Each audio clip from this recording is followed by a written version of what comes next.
matemáticamente o como aplicaciones donde necesitamos estimar una diferencia mediante aproximaciones de valores de funciones en el cálculo de errores, al efectuar mediciones, o calcular variaciones de la variable dependiente cuando la variable independiente varía un poco entre comillas. Entonces, ¿de dónde vamos a partir para este concepto? Vamos a partir de la definición de derivada. Nosotros sabemos que la derivada de una función igual a f de x es por definición el límite del cociente incremental cuando el incremento de la variable tiende a cero. ¿Sí? Eso es y' o f' de x. Partimos de esa definición. Fíjense que el límite de delta i sobre delta x igual a y'. O sea, y' es la función derivada de i, ¿sí? Que es lo que resulta de aplicar el límite entre el cociente incremental delta i sobre delta x. Si nosotros recordamos creo que la primera propiedad que vimos de los infinitésimos, había varias propiedades de los infinitesimos. Hay una que es muy importante que dice que si una función tiene límite, dicha función difiere de su límite en un infinitésimo. Bueno, en este caso, la función es delta i sobre delta x, el límite es y'. Entonces, al aplicar esa propiedad, repito, que dice que si una función tiene límite, la función es igual a su límite más un infinitésimo, podemos escribir al aplicar esa propiedad esto que está acá. ¿Sí? Es decir, la función que es delta i sobre delta x es igual a su límite, que es f', más epsilon de delta x. Epsilon de delta x es el infinitésimo, al aplicar la propiedad. Entonces, la función es igual a su límite más un infinitésimo. Aplicamos esa propiedad. Es decir, que para decir que epsilon de delta x es un infinitésimo, basta escribir que su límite es cero. Sabemos que un infinitésimo es una función cuyo límite es cero. Entonces, retomando esta relación que resultó, repito, de aplicar la propiedad de infinitésimo, la función es igual a su límite, que es f' por más un infinitésimo, que es epsilon de delta x. Si pasamos delta x al segundo miembro, multiplica todo el segundo miembro y nos va a quedar que delta i es igual a f' por delta x más epsilon de x por delta x.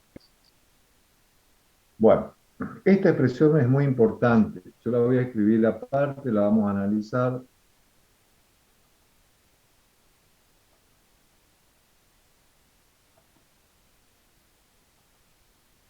Que es lo que aparece más adelante. Entonces, al aplicar esa propiedad, repito, nos quedaría que delta i es igual a f' de x por delta x más epsilon de delta x por delta x. Repito, esto resultó de pasar delta x al segundo miembro. Yo decía que esta expresión es muy importante, esta relación es muy importante por lo siguiente. Sabemos que epsilon de delta x es un infinitésimo, que resultó, repito, aplicar la propiedad de infinitésimo a la definición de derivada. Delta x tiende a cero es un infinitésimo. O sea que si yo multiplico dos infinitesimos, nos va a dar un infinitésimo. O sea que esto que está acá es un infinitésimo. Delta x tiende a cero es un infinitésimo. F' de x, la función derivada de f, es una función. Si yo multiplico un infinitésimo con una función, nos va a dar un infinitésimo. O sea que este producto también es un infinitésimo. Por lo tanto, si yo sumo este término más este término, que son dos infinitesimos, me va a dar un infinitésimo. La suma de los infinitesimos nos da un infinitésimo. Por lo tanto, delta i es un infinitésimo. ¿Sí? Ahora, si uno compara estos infinitesimos, acuérdense que para comparar los infinitesimos uno resuelve el límite del cociente. Si yo comparo, por ejemplo, este infinitésimo producto con uno de los dos factores, tengo que resolver el límite cuando delta x tiende a cero, del cociente entre epsilon de delta x por delta x sobre delta x. Estoy comparando este infinitésimo producto con uno de los dos. Lo mismo va a resultar si yo comparo este infinitésimo producto con el otro factor. Bueno, si yo simplifico esto, me queda 0, porque epsilon de delta x es un infinitésimo. Eso significa que el infinitésimo producto, el infinitésimo epsilon por delta, es de orden superior, porque el límite es 0, al infinitésimo denominador. Lo mismo va a ocurrir si yo comparo este infinitésimo producto con epsilon, repito. ¿Sí? Idem, pues eso está escrito, yo lo estoy resumiendo. Si yo hago el límite con delta x tendiendo a 0 del infinitésimo producto epsilon por delta x con el otro infinitésimo que es epsilon, simplifico y me queda 0. O sea que el de arriba también es de orden superior al de abajo. ¿Va? El infinitésimo producto es de orden superior al infinitésimo epsilon. ¿Por qué estamos haciendo este análisis? Pues es muy importante a ver qué resulta de la comparación entre estos dos infinitesimos. Repito, porque todo el segundo miembro es un infinitésimo al ser suma de dos infinitesimos. A su vez, cada sumando es un producto, donde si yo multiplico dos infinitesimos nos da un infinitésimo. Voy a comparar ahora el infinitésimo epsilon por delta x con delta y. Acuérdense que delta y también es un infinitésimo por ser suma de dos infinitesimos. Bueno, para resolver este límite, vamos a escribir de otra manera. Este cociente yo lo puedo escribir como producto. Puedo hacer el límite cuando delta x tiende a 0. Este delta x del numerador yo lo puedo llevar como denominador de delta y. Entonces puedo escribir el límite de epsilon por el límite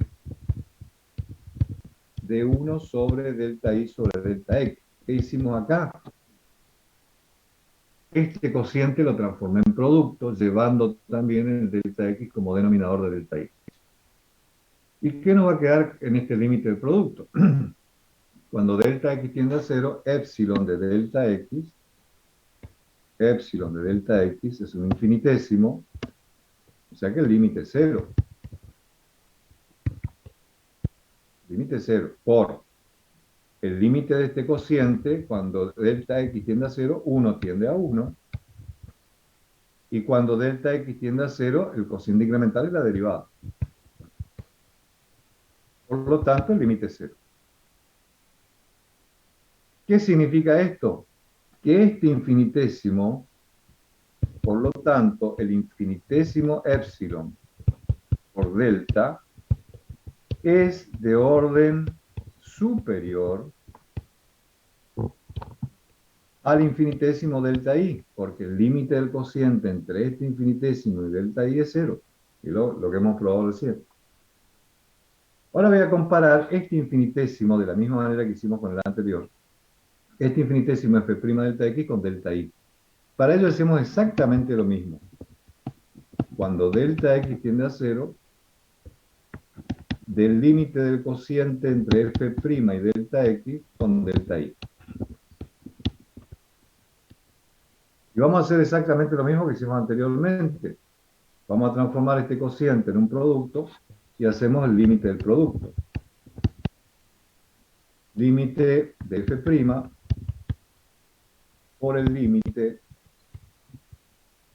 con delta x tendiendo a 0 de 1 sobre delta i sobre delta x. Hacemos exactamente lo mismo que hicimos anteriormente.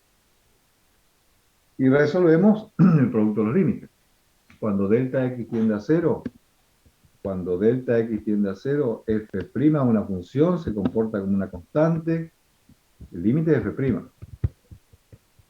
En el segundo límite, 1 tiende a 1, y sabemos que el límite del cociente incremental es f'. Por lo tanto, podemos cancelar y nos queda que el límite es 1. ¿Qué significa eso? Que el infinitésimo f' por delta x y el infinitésimo delta y son infinitésimos equivalentes, porque el límite es 1. Entonces, ¿para qué hicimos todo eso? A ver, repasemos un poquito. Sabemos que al aplicar la propiedad y al pasar delta x al segundo miembro, nos queda que delta y es f' delta x por epsilon delta x. Si epsilon es un infinitésimo que viene de la propiedad y delta x tiende a 0, este producto es un infinitésimo. Delta x tiende a 0 es un infinitésimo, multiplicado por una función a un infinitésimo. Sumo dos infinitésimos de un infinitésimo, por lo tanto delta y es un infinitésimo. Comparo. Para comparar tengo que resolver el límite del cociente entre infinitesimos. ¿Qué estoy comparando acá? Epsilon delta x con delta x. Límite 0, por lo tanto el de arriba es de orden superior al de abajo. De la misma manera, hago este infinitésimo producto con el otro, comparo con el otro, con epsilon. También el límite 0. Después comparé este infinitésimo, epsilon delta, con delta i. Nos dio también límite 0, por lo tanto, este infinitésimo es de orden superior a delta i. Está escrito acá. Por último, comparo este otro infinitésimo, f' delta x, también con delta i, y resultó que el límite es 1. Por lo tanto, este infinitésimo es equivalente a este. ¿Por qué? Porque el límite del cociente es 1. Entonces, si este infinitésimo epsilon delta x es de orden superior a es de orden superior a delta i, porque el límite del cociente es 0, y si este infinitésimo es equivalente a delta i, este término f' delta x es mucho más importante que el otro término epsilon delta x, porque este término es equivalente a delta i. En cambio, este otro término tiende a 0. O sea, el límite del cociente nos da 0. Es de orden superior a delta i. Por lo tanto, este término es mucho más importante que este segundo término. Y a este término, f' delta x, repito que es equivalente a delta i, se lo llama parte principal del incremento. Parte principal del incremento. A este otro término se lo llama término complementario. Y se define el diferencial de una función y igual a f de x. Se define el diferencial de una función igual a f de x como la parte principal del incremento. Parte principal del incremento. Es decir, la notación es di, diferencial de i, o diferencial de f de x, es la derivada por el incremento de la variable. Esta es la definición de diferencial. La derivada de la función por el incremento de la variable independiente. Todo eso está escrito. Si quieren repasamos. Si hay alguno que está copiando me avisa. O repasamos, o hace una captura de pantalla.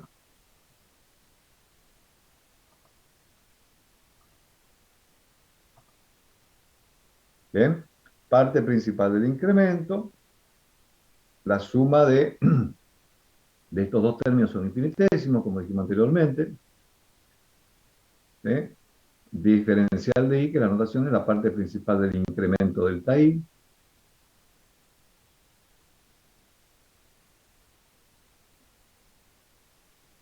El otro término, epsilon delta x por delta x, se llama término complementario, por ser el producto infinitésimo, que es de orden superior al primero, como ya hemos visto.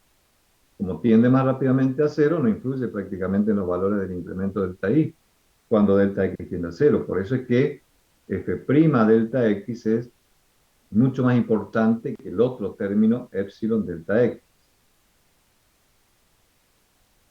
Bien. Después vamos a volver sobre esto también por cuando entremos a eh, casi al final de este tema que no es largo. Hay otra forma de escribir el diferencial, que es la expresión analítica del diferencial. La expresión analítica va a tener otra forma y sale de la siguiente deducción. Tomando la función identidad y igual a x, si yo diferencio esta función, le aplico la definición de diferencial, sabemos que es la derivada por el incremento. Por otro lado, DI va a ser igual a DX si yo diferencio ambos miembros. DI igual a DX si diferencio ambos miembros. Por un lado, apliqué la definición del diferencial, que es la derivada de la función, la derivada de x1, por el incremento de la variable, y por otro lado, diferencié ambos miembros, de y igual a de x. Como los primeros miembros son iguales, los segundos miembros también van a ser iguales, por lo tanto, delta x es igual a diferencial de x. Reemplazando el delta x por el diferencial de x, nos queda la expresión analítica del diferencial, que es f' por diferencial de x. Esa es la expresión analítica del diferencial. ¿Estamos ahí?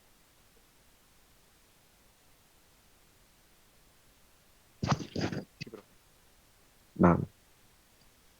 Bien.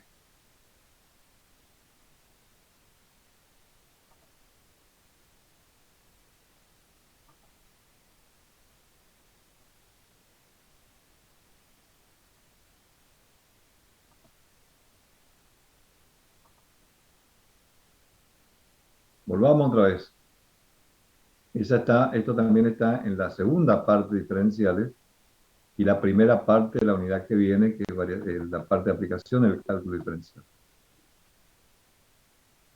Bien, ya vamos a volver sobre esto. Volvemos otra vez sobre esta diapositiva donde partimos de la definición de derivada, comparamos los infinitesimos, ¿sí?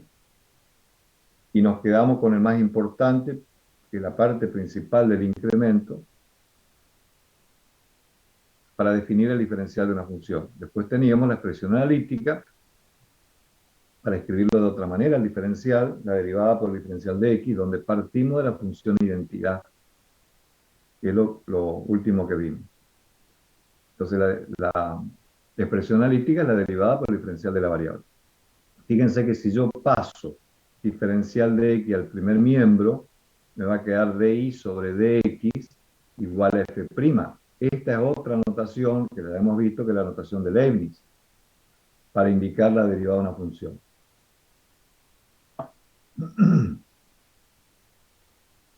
Bien, antes de pasar a la interpretación gráfica, yo quiero comentar algo que por ahí es importante tener en claro. Esto se puede borrar.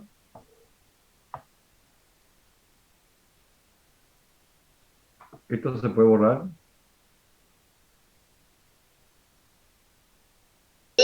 Sí, profe.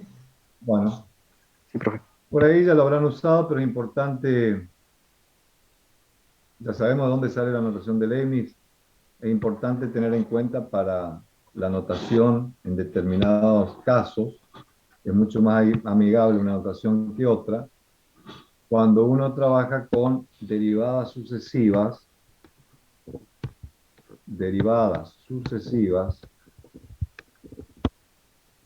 o de orden superior. Como su nombre lo indica, esto significa derivar sucesivamente. Es simplemente para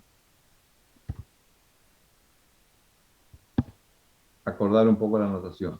Si nosotros tenemos una función igual a f de x, si yo derivo esta función, derivo y, voy a obtener y'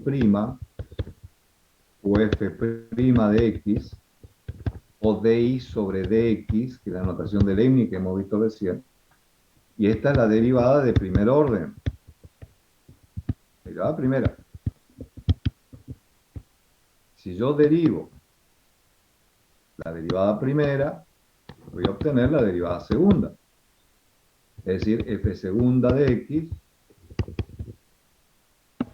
y usando la notación de Leibniz, ojo acá, es derivada segunda, fíjense dónde van los numeritos, derivada segunda de y respecto de x dos veces.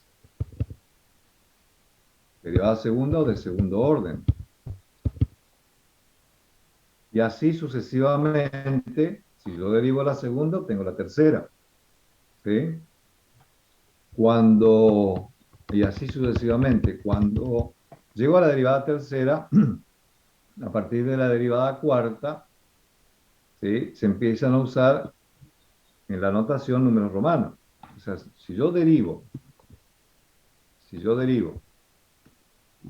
la de orden 5, voy a obtener la de orden 6, que van con números romanos. Es decir, la derivada sexta, derivando la quinta, obviamente, es decir, derivada sexta de y respecto de x 6 veces, derivada de orden sexto o de sexto orden, y así sucesivamente. Si yo derivo la de orden n-1, voy a obtener la derivada de orden n, ¿sí? Que es derivada de orden n de x, derivada de orden n de y respecto de x n veces, y esta es la derivada enésima o de enésimo orden. Derivada enésima o de enésimo orden. Estas son las derivadas sucesivas, que van a ser muy usadas en la aplicación del cálculo diferencial. Van a tener que derivar sucesivamente, rápido y bien, porque con esas derivadas sucesivas vamos a trabajar para las aplicaciones.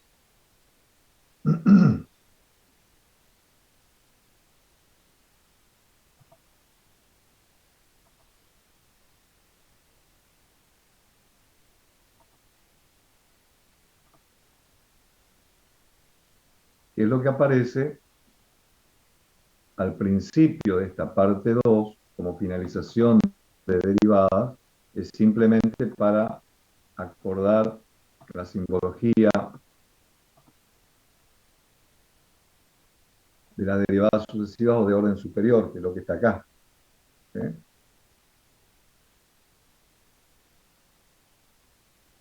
¿Qué es lo que fuimos escribiendo?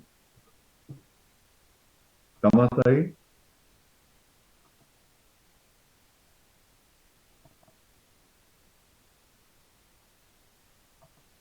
Bien. Yo voy a hacer esta interpretación de otra manera, de la misma forma, está explicado acá, pero por ahí es mucho más, digamos, no fácil, sino mucho más interpretativo para poder mostrar cómo uno interpreta gráficamente el diferencial de una función. Como decía anteriormente, esta es una continuación de la interpretación gráfica de la derivada. Si quieren, vayan haciendo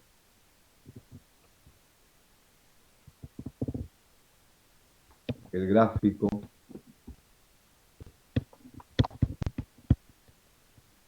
Teníamos un punto P de coordenadas x, f de x, el punto Q, sabemos que si incremento la variable x en x más delta x,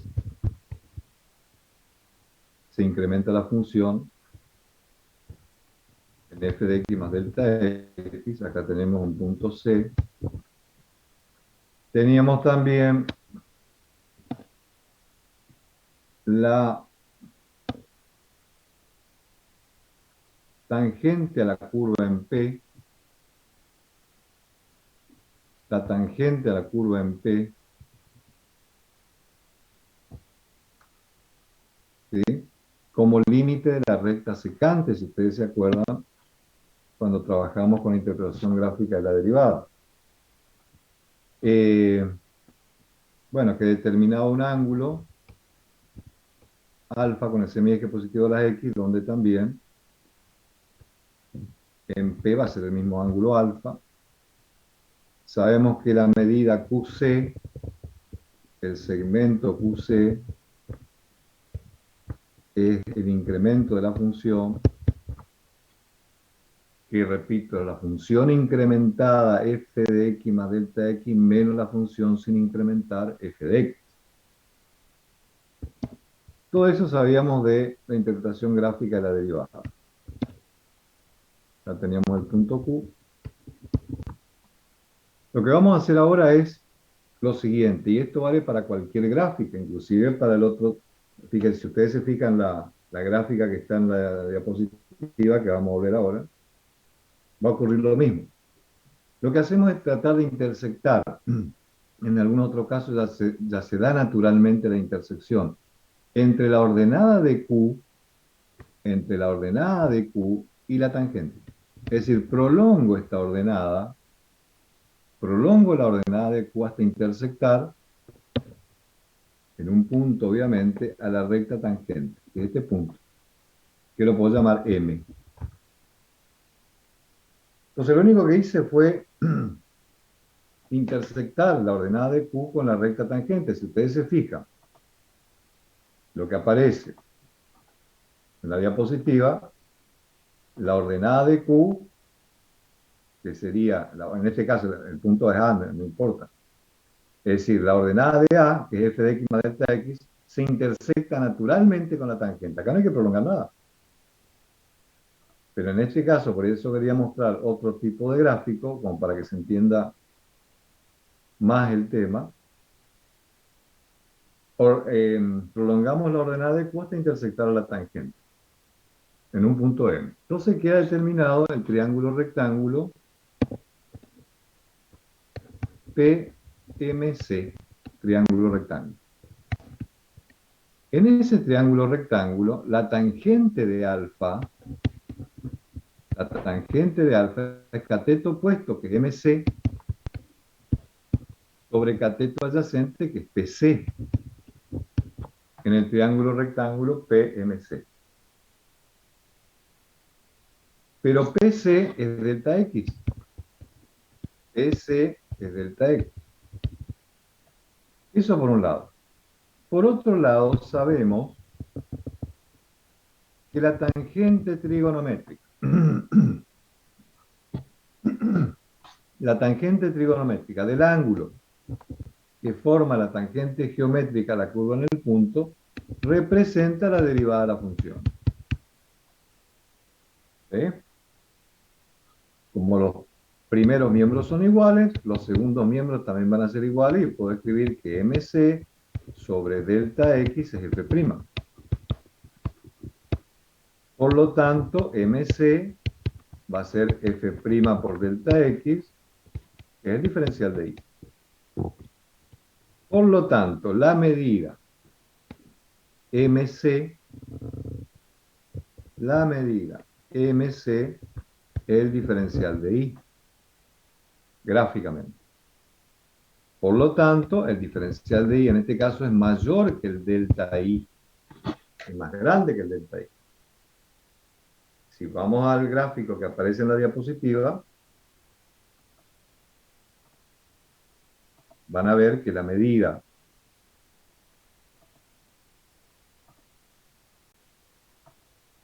diferencial de I, que es TB, es menor que el delta I. Entonces, obviamente se va a dar la igualdad cuando tenga una función lineal, porque todo va a coincidir, el diferencial de I va a ser igual al delta I.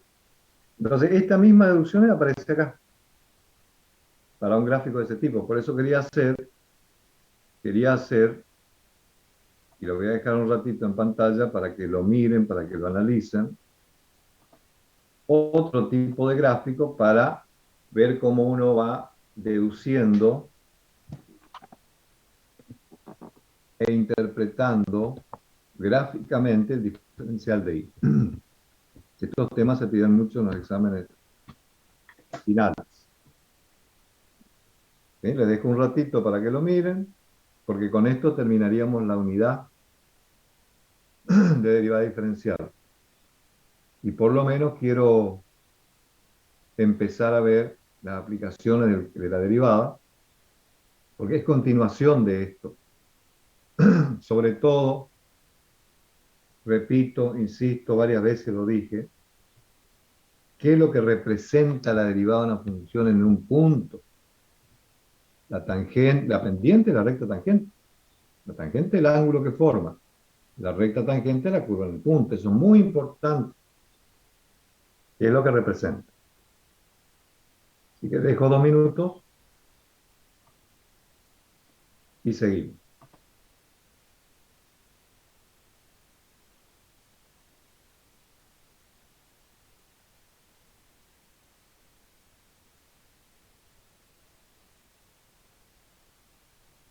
Profe, entonces el diferencial sería lo que nosotros geométricamente sería lo que tenemos en I.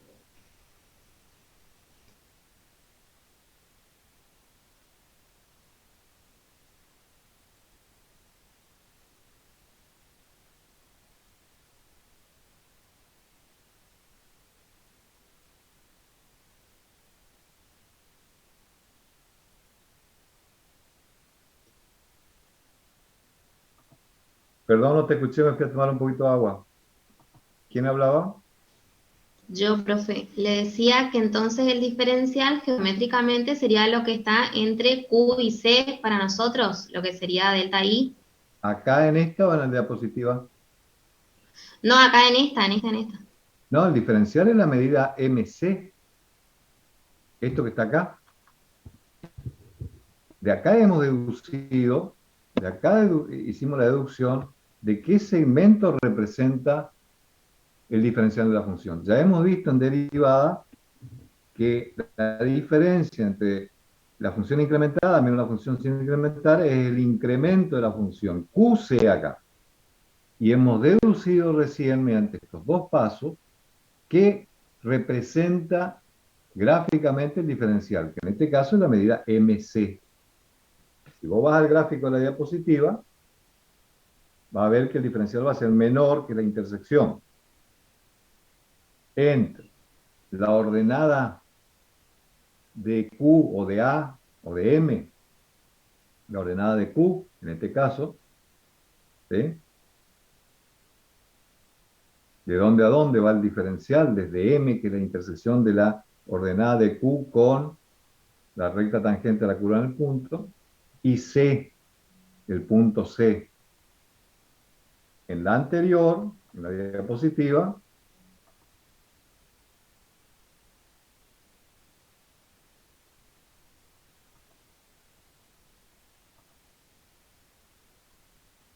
diferencial de I es TB.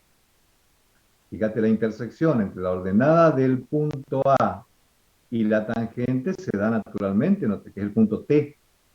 No tuve que prolongar nada.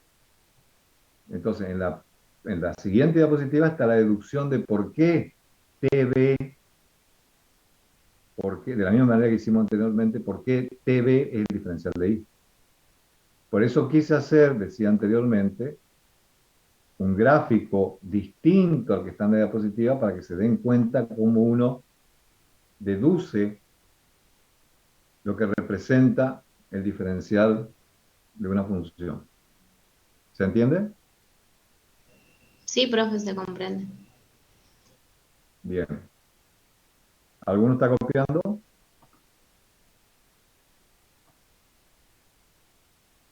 Ya está, profe. Bueno,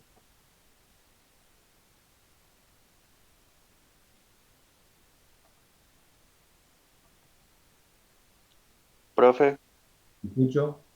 disculpe, en el PowerPoint, en el donde explicó todo eso, lo que dice que el triángulo PBT tangente es la pendiente de la recta tangente a la curva en el punto P. ¿Eso es lo que representa? En el triángulo PBT, ¿sí? El triángulo PBT se forma, el triángulo PBT se forma entre el punto P, donde es tangente a la curva, B, que es la intersección entre la ordenada de Q y la paralela al eje X, que es el punto B, y T, que es la intersección, T, que es la intersección entre la ordenada de Q y la tangente. Ese es el triángulo PTB o PBT. En ese triángulo rectángulo, en P hay un ángulo, alfa, ¿sí? Pongamos alfa acá, que le faltaría, habría que poner un ángulo alfa ahí, donde la tangente de alfa es cateto opuesto TB sobre cateto adyacente, que es PB, que es lo que aparece acá, TB sobre PB. Pero PB es delta X. Por otro lado, sabemos que la derivada de la función, ¿sí?, representa la tangente de la curva en el punto. Como los primeros miembros son iguales, tomo los segundos miembros, despejo delta X, y me queda que TB es F' delta X, pero F' delta X es diferencial. Por eso es que en este gráfico, en esta diapositiva, distinta al gráfico anterior, ya la intersección de la ordenada de Q con la tangente se da naturalmente. En cambio, el que yo hice, tuve que prolongar para mostrar la intersección y formar el triángulo, rectángulo. ¿Se entiende? Sí, profe, gracias.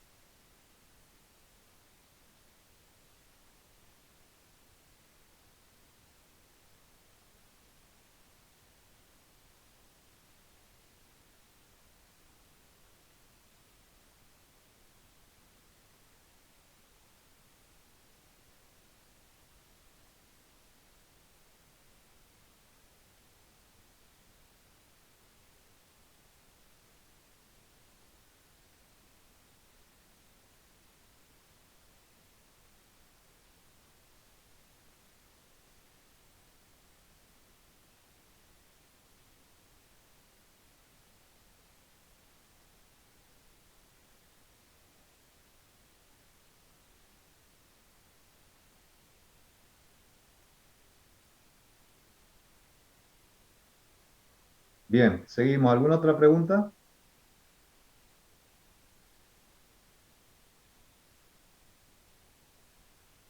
Acá me hicieron una pregunta en el chat. ¿Hasta dónde entraría el parcial del 12? Eh, Creería que entraría hasta derivada. No sé si aplicaciones, pero depende, como ustedes están recién comenzando el práctico 2 hoy, según lo que me dijeron los profesores del práctico. Están iniciando hoy el práctico 2, o sea que están empezando derivada. Este, Eso ya más o menos se va a empezar a definir la semana que viene. ¿Hasta dónde entraría el primer parcial? Bueno, acá terminaríamos entonces la unidad 2, derivada y diferencial. Repito, porque hoy seguramente van a empezar a trabajar eh, con el uso de la derivada, la fórmula de derivación. Tengan su tabla, como les aconsejé, cada uno haga su tabla de derivadas, identifiquen las funciones para poder aplicar la fórmula que corresponde, practiquen mucho, porque la única manera de aprender a derivar es con lápiz y papel, otra no hay.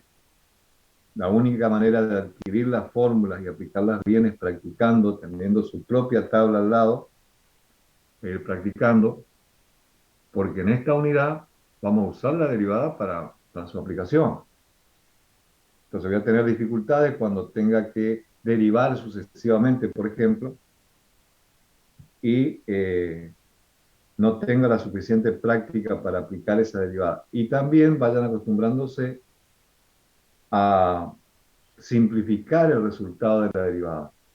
Es decir, si yo derivo y puedo arreglar ese resultado de esa derivada, háganlo, que sea algún factor común, que se pueda simplificar, algún común denominador, etcétera. Porque con ese resultado voy a tener que trabajar.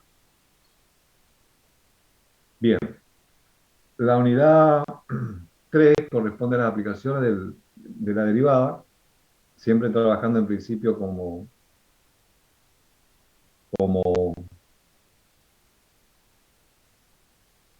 como las primeras aplicaciones que más o menos ya fuimos viendo, ahora la vamos a ir formalizando. Por ejemplo, voy a volver otra vez a trabajar un poco con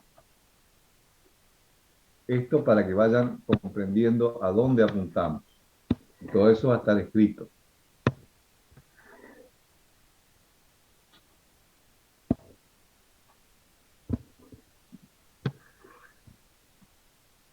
Supongamos, por lo menos esta primera parte vamos a ver para que quede claro, porque a partir de ahí se van a empezar a aprender muchas cosas. Supongamos que yo tengo una función cuya gráfica sea esta.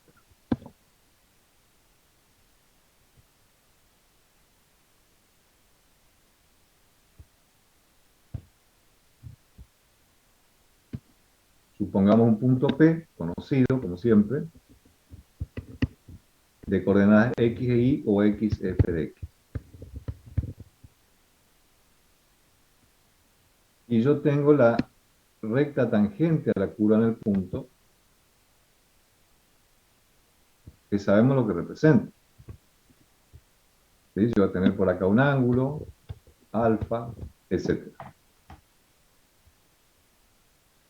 O sea, tengo la función y tengo el punto. ¿Sí? Si yo derivo la función en el punto, supongamos el punto x sub 0, y f de x sub 0, nosotros sabemos que la tangente trigonométrica del ángulo que forma la tangente geométrica de la curva en el punto representa la derivada de la función en el punto. Y eso es un número. ¿Sí? Es un número y sabemos lo que representa ese número, la pendiente de la recta tangente. O sea que teniendo la pendiente y teniendo el punto, yo puedo encontrar la ecuación de la recta tangente a la curva en P,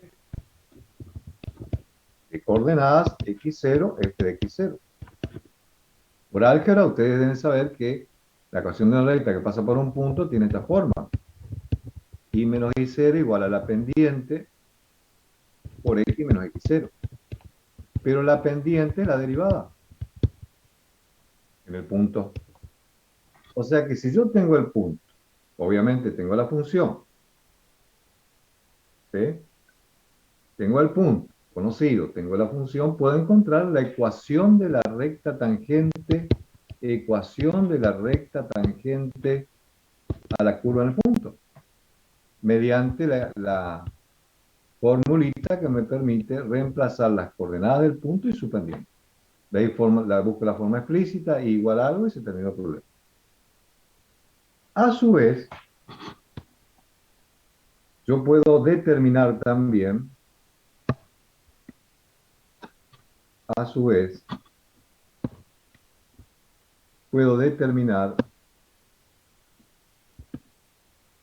la ecuación de la recta normal o perpendicular a la ecuación de la recta tangente. ¿Sí? Esta es la ecuación de la recta tangente a la curva en el punto. La ecuación de la recta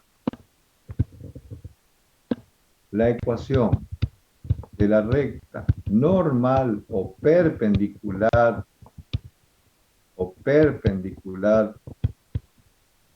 a la recta tangente.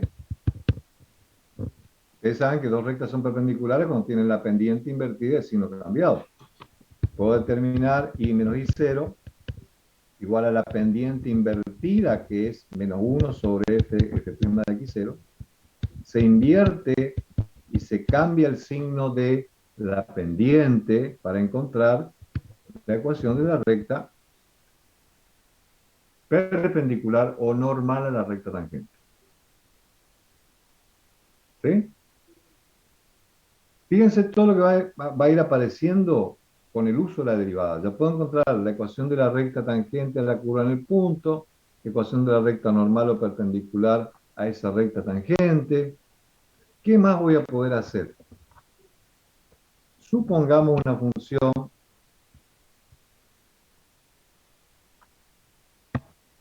Vamos a hacerlo un poquito más grande.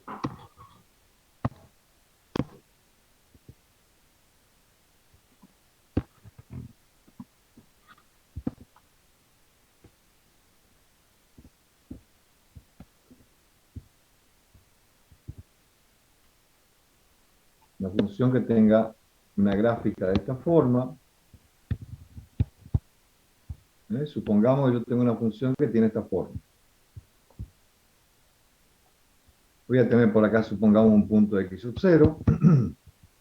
Por acá voy a tener un punto de x sub 1. ¿Sí? Y yo puedo ir viendo y puedo ir definiendo algunas cosas que van a aparecer demostradas acá a continuación. Pero ya las voy a ir comentando. Que hasta ahí yo quiero empezar a llegar porque lo que sigue, lo que vamos a ver la semana que viene, tiene que ver con esto. Pero hay que hacer una continuidad del tema. Yo veo que a la izquierda de x0, la función crece. Entre x sub 0 y x sub 1 la función decrece.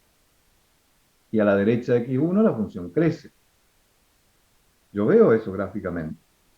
Si yo tomo un entorno alrededor de x sub 0, un entorno alrededor de x sub 0, obviamente en el semientorno izquierda la función crece y en el semientorno a derecha la función decrece.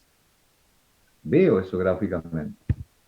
Lo mismo va a ocurrir en un entorno de x1. A la izquierda de x1 en el semientorno izquierda la función decrece, a la derecha la función crece. Bueno, aparece la derivada. El signo de la derivada primera, el signo de la primera derivada, me va a determinar el crecimiento y decrecimiento de la función. Si la derivada primera es positiva, la pendiente de las rectas tangentes son positivas, la función crece. O sea que todas las rectas tangentes a la curva en el semientorno izquierda tienen pendiente positiva. La función crece. Pues eso lo podemos escribir de varias maneras. Ya vamos a volver a la diapositiva. Uno puede decir que para todo x en el semientorno a izquierda de x sub 0, la derivada primera es positiva, la función crece. La función crece. En cambio, si la derivada primera es negativa, pendiente negativa, las rectas tangentes a la curva, cuando la función es decreciente, tienen pendientes negativas. La función decrece. Entonces uno puede escribir esto, puede ir diciendo que para todo x en el semientorno a derecha de x0, la derivada primera es negativa, la función decrece. Por eso insisto, lo mismo va a ocurrir alrededor de x1. La función decrece a la izquierda, derivada primera negativa, la función crece a la derecha, derivada primera positiva. O sea, repito esto que es muy importante. El signo de la primera derivada me va a determinar el crecimiento y decrecimiento de la función. Ya vamos a volver a la diapositiva. Pero es importante ya que empecemos a manejar. ¿Y qué es lo que vamos a empezar a introducir de este análisis? Si yo veo gráficamente en un entorno de x0 que a la izquierda del semientorno la función crece, el signo de la primera derivada para todos los x es positivo, pues la función crece. A la derecha de x0 la función decrece. Para todo x a la derecha de x0 la derivada primera va a ser negativa, la función decrece. Entonces yo estoy pasando de derivada primera positiva a la izquierda a derivada primera negativa a la derecha. Eso significa que en un puntito, en este puntito, la primera derivada se va a anular porque paso de positivo a negativo. Algo parecido va a ocurrir en x1. A la izquierda decrece, derivada primera negativa, a la derecha crece, derivada primera positiva, en un punto se tiene que anular, ese punto va a ser x1. Ese punto o esos puntos son muy importantes en este análisis como aplicación. A eso vamos a atender en la próxima clase. Entonces, ¿por qué todo esto?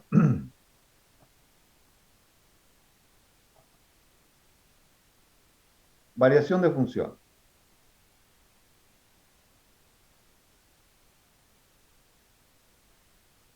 Fíjense, si en un entorno de un punto, x0 y radio delta, de una función definida en un intervalo, x sub 0 perteneciente al dominio de la función, es estrictamente creciente, ¿ah? Por la función, fíjense el grafiquito acá.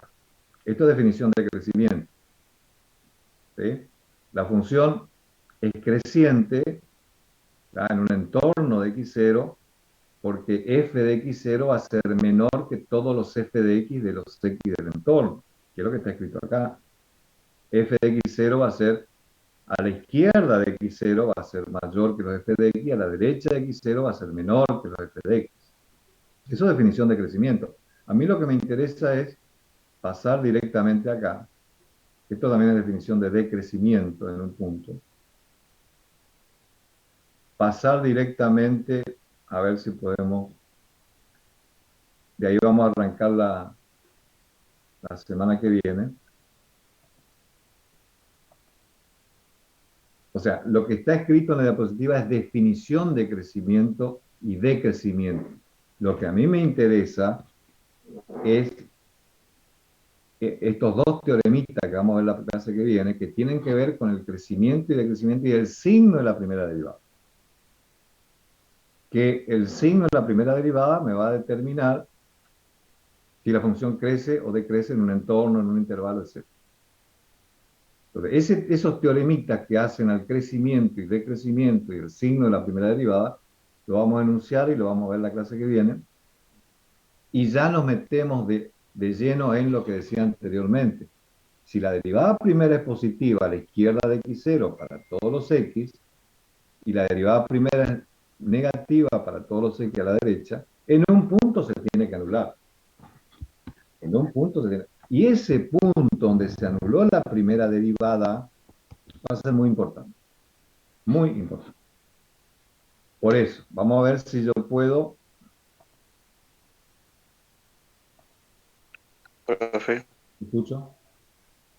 Entonces ahí en X1 también se anula. Claro, pues vos estás pasando de derivada primera negativa, ¿sí? A derivada por la función de crece y derivada primera positiva, la función crece. En ese puntito x1, ahí se tiene que anular, teóricamente.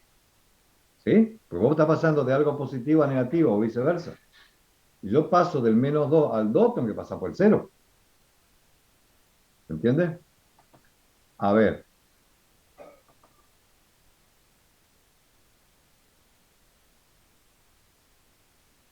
A ver.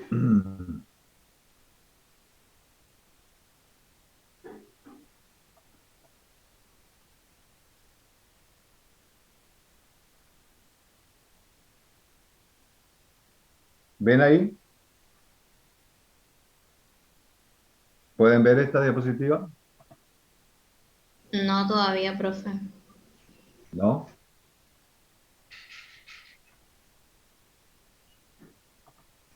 Estábamos viendo una carpeta con varios archivos. Sí, sí, sí.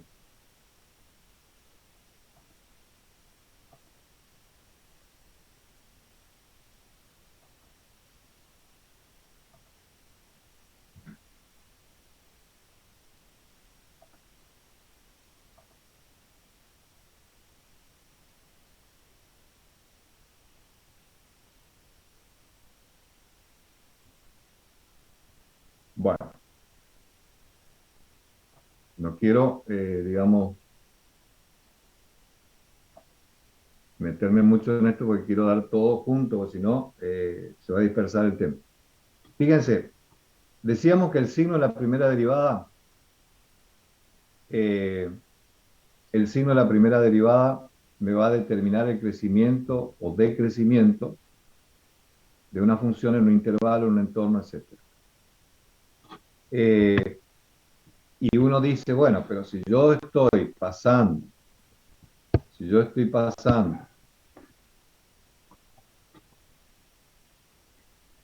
de un número negativo a un número positivo, en un punto se tiene que anular. Si yo paso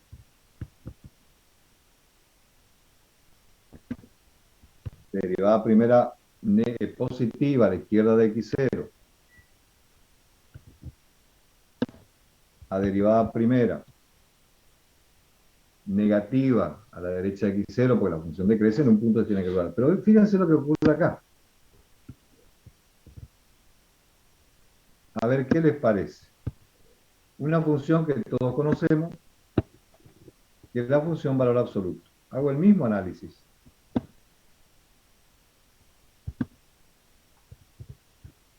Supongamos la gráfica de la función valor absoluto que tiene esta forma.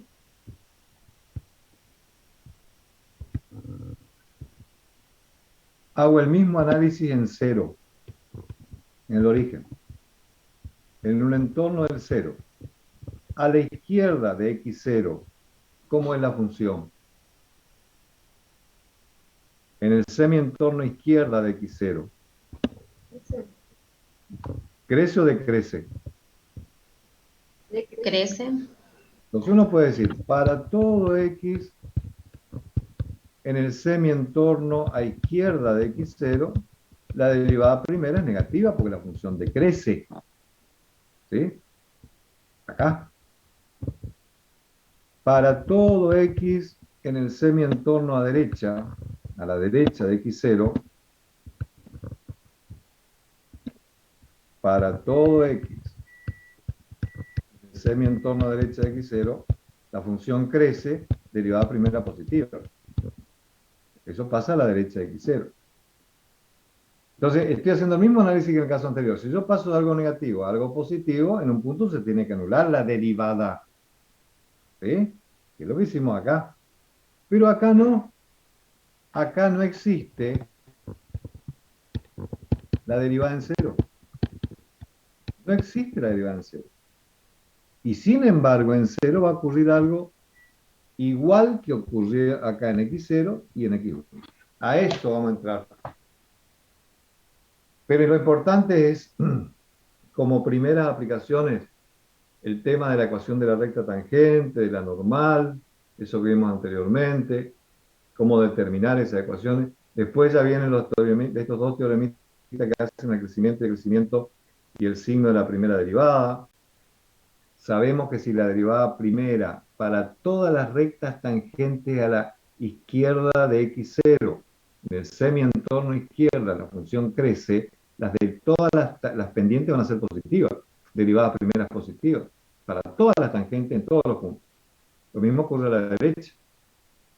La función decrece, derivadas primeras negativas, para todo pendientes negativas, para todas las rectas tangentes a la curva en todos los puntos a la derecha de x0. En un punto se va a anular acá. Pero acá, el mismo análisis a la izquierda de cero y a la derecha del cero, pero no existe la derivada en cero. La función valor absoluto no es derivable en cero. Acuérdense que la derivada es un límite. Si para que exista el límite deben existir los laterales y ser iguales, para que exista la derivada en un punto deben existir las derivadas laterales y ser iguales. Esta función va a tener derivadas laterales distintas, 1 y menos 1. Entonces no es derivable. Entonces, a partir de acá vamos a arrancar el martes, otra vez con ese análisis. Por favor, vayan prestando atención porque esto es muy importante y es continuo. Va a aparecer la segunda derivada, va a aparecer la tercera derivada, ¿sí? Como continuidad de todo esto. Bien, ¿alguna pregunta?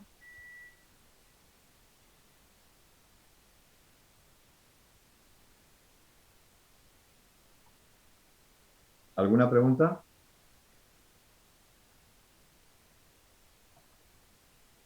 No, profe. Profe, dijo, No, dijo profe. el martes. ¿Cómo? Dijo el martes usted, ¿no será jueves? ¿Hoy qué día es? Jueves, ¿no? Sí. ¿Y el martes tenemos clase? Ah, no, el martes 21 otra vez. Sí. No, el jueves entonces, sí, tenés razón. El jueves. Bueno, feliz día si no nos vemos y nos vemos el jueves. Gracias, No, profe. profe. Nos vemos, Que tengan, profe. Adiós. que tengan buen día. Igualmente, hasta luego.